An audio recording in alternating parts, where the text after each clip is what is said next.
Assalamualaikum warahmatullahi wabarakatuh. Perkenalkan, saya Anggi Yohana Nasution, mahasiswi Biologi Universitas Islam Negeri Sumatera Utara, semester 6 Stambul 2017. Kali ini saya akan mereview sebuah jurnal yang berjudul Virus Avian Influenza H5N1, Biologi Molekuler dan Penularannya ke Unggas dan Manusia, yang ditulis oleh Triwibowo Ambargarjito dan diterbitkan pada tahun 2013. Saya akan membahasnya secara bertahap dimulai dari pendahuluan. Nah, alasan penulis melakukan penelitian ini sebab peneliti mengetahui bahwa virus influenza memiliki banyak tipe. Salah satu subtipe yang berpatogenesitas tinggi diketahui telah dapat melewati barir dan dapat beradaptasi dengan host spesies baru atau inang baru, yaitu manusia. Virus ini dikenal dengan nama H5N1 atau virus flu burung. Nah, kasus penularan pertama kali dari unggas langsung ke manusia terjadi pada tahun 1997, yaitu di Hong Kong dan menjangkiti 18 orang. Menurut jurnal ini juga, pada tahun 2013, virus H5N1 telah menyebar ke 15 negara dengan 648 jumlah kasus dan 384 jumlah kematian. Oleh karena itu, peneliti melakukan penelitian ini untuk mengetahui karakteristik dari virus H5N1 ini dan potensi penularannya terhadap manusia, sehingga dapat diambil tindakan pencegahan serta penanganan yang cepat dan tepat. Selanjutnya, bahan dan metode. Penelitian ini dilakukan dengan cara mengumpulkan berbagai data dari jurnal, ulasan, presentase dari seminar ilmiah dengan kurun waktu dari 1997 sampai dengan 2003. Lalu disusun secara sistematis deskriptif untuk memberikan gambaran secara menyeluruh mengenai virus H5N1 dan potensi penularannya terhadap manusia. Selanjutnya adalah hasil dan pembahasan, yaitu yang pertama, A. Genovirus avian influenza. Virus influenza diklasifikasikan ke dalam tipe A, B, dan C berdasarkan perbedaan sifat antigenik dari nukleoprotein dan matriks proteinnya. Pada virus influenza tipe A dan B terdapat antigenik berupa glikoprotein transmembran hemaglutinin atau HA dan neuroaminidase atau NA. HA mempunyai aktivitas pada saat pelekatan reseptor, sedangkan NA mempunyai aktivitas sialidase sehingga dibutuhkan pada saat penginjeksian progeni virus H5N1 pada permukaan sel kita. Virus avian influenza merupakan virus influenza tipe A yang terdiri atas 8 potongan RNA berpilin negatif dan termasuk dalam famili Orthomyxoviridae dengan panjang segmen berkisar antara 890 sampai 2341 nukleotida. Selanjutnya adalah B. Mekanisme masuknya virus avian influenza ke dalam sel host spesies. Di sini akan dibahas bagaimana virus H5N1 dapat menjangkiti manusia, yaitu terjadi secara bertahap dari yang pertama, pelekatan virus pada permukaan sel kita, di mana virus H5N1 akan melekat pada permukaan sel kita setelah terjadinya pencampuran antara bagian ujung terluar HA tadi dengan asam sialat dari suatu sel glikoprotein dan glikolipid.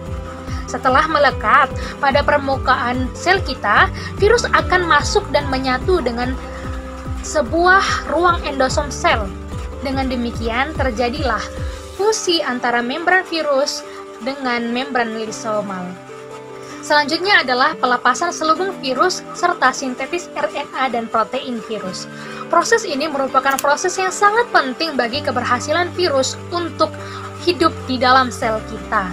Sebab di sini virus H5N1 tersebut akan melepaskan selubungnya dan menginjeksikan ke 8 segmen RNA-nya ke dalam sitoplasma kita. Selanjutnya terjadilah transkripsi mRNA virus dan replikasi RNA genomik melalui proses yang rumit dan panjang. Ini berarti bahwa virus telah siap untuk mengambil alih kehidupan di dalam sel kita. Selanjutnya, tujuan dia adalah untuk memperbanyak diri.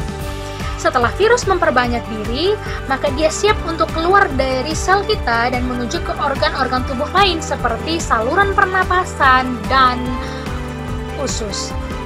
C. Patogenesis virus avian influenza.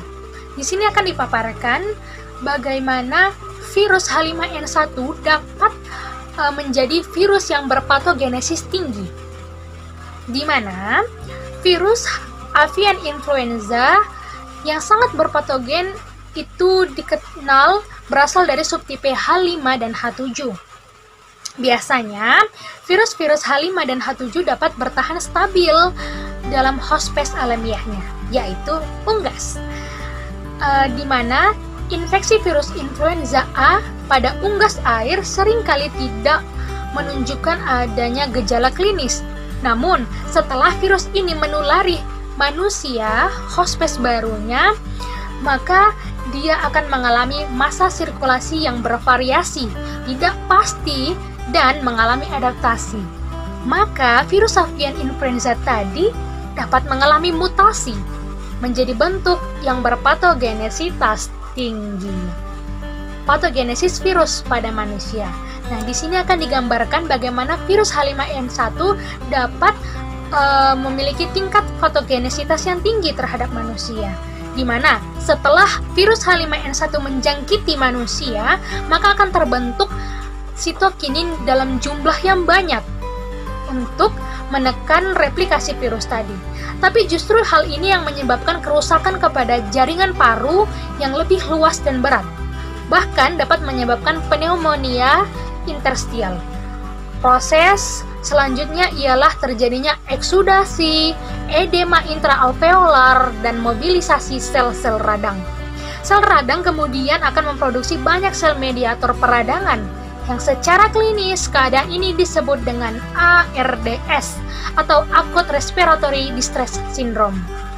Difusi oksigen akan terganggu, terjadinya hipoksia, anoksia yang dapat merusak organ lain, atau dikenal dengan anoxic multi-organ dysfunction. Proses ini biasanya terjadi secara cepat dan penderitanya akan dapat meninggal dalam waktu singkat oleh karena proses yang irreversibel. Upaya preventif dan kuratif terhadap infeksi virus avian influenza.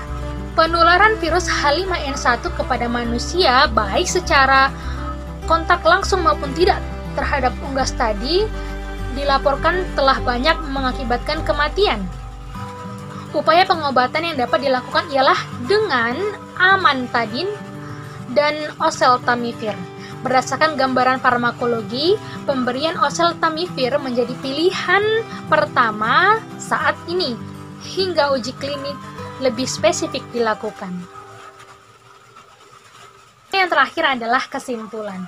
Jadi kesimpulannya adalah karakterisasi ke-8 segmen gen virus avian influenza H5N1, terutama hemagglutinins dan neuraminidase, harus dilakukan secara cepat, terus-menerus, dan berkelanjutan untuk mengetahui apabila adanya mutasi yang dapat memicu resistensi terhadap oseltamivir tadi.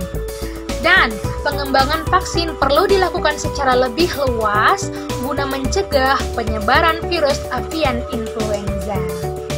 Baiklah, itu tadi hasil dari review saya mengenai jurnal yang berjudul Virus Avian Influenza H5N1, Biologi Molekuler dan Penularannya ke Unggas dan Manusia.